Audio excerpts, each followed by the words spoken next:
और इन सत्संगों का लाभ ये है कि आपके अंतर का दारिद्र समाप्त हो जाएगा। नहीं दरिद्र सम दुख जग माही, संत मिलन सम सुख जग नहीं। परमात्मा के भक्ति कराने वाले सात्विक पुरुषों का साथ मिले, इससे बढ़कर और कोई श्रेष्ठ बात होती नहीं। समाज में लोग बहुत प्रकार से एक ही दुख से दुखी होते हैं, लेकिन कई बार फिर भी चेतना जागृत नहीं होती। एक गांव की बात याद आई, बच्चे चले, गणपति भगवान की बड़ी प्रतिमा किसी ने बनवाई थी।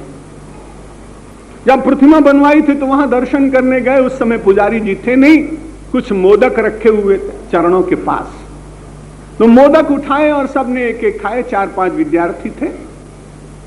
बालक ही तो है, मन में विचार आया कि चरणों के पास तो 10-5 लड्डू रखे हुए हैं, और कुछ पूजा करते करते कुछ ऐसी घटना हो गई थी कि बहुत विशाल मूर्ति थी, सीमेंट आदि से बनाई गई होगी। पूजा करते करते अचानक 2-4-10 दिन पहले कोई भूल हुई और अर्चक के द्वारा उस मूर्ति का नाभि भाग टूट गया और वहां एक छिद्र सा दिखाई पड़ा। बालकों ने कल्पना की कि जब चरण के पास इतने लड्डू हैं तो गणपति भगवान के पेट में तो बहुत लड्डू होंगे, इसलिए चलो इनको लेकर के ग्रहण किया जाए। और एक बालक के मन में जैसा ही विचार आया और उसने हाथ डाला कि तुरंत निकाल लिया। हाथ निकालने के बाद एक जगह पे बैठ गया। दूसरे ने पूछा क्यों, क्या हुआ? उसने कहा रे इतनी शीतलता थी कि लड्डू उठाने का मन नहीं हुआ, हाथ पकड़ के बैठ गया। दूसरे ने किया, दूसरे ने भी उसी बात को दोहराया, तीसरे ने किया, चौथे ने किया, 5वें ने किया।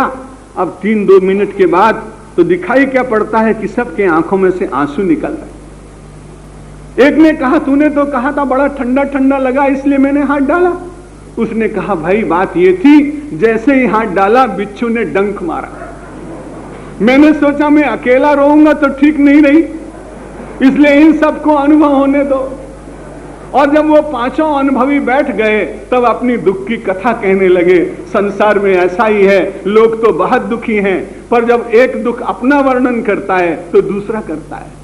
एक कहता है मेरे परिवार में ये कठिनाई, दूसरा कहता है व्यापार में ये कठिनाई, तीसरा कहता संतति की ये कठिनाई, चौथा कहता राजनीतिक ये कठिनाई। तब सब अपनी पीड़ा का वर्णन करते हैं। ये बड़ी विचित्र बात, ये मोह की महिमा मानव को इतना बांधती है कि इससे ऊपर उठने का कई बार मन नहीं होता।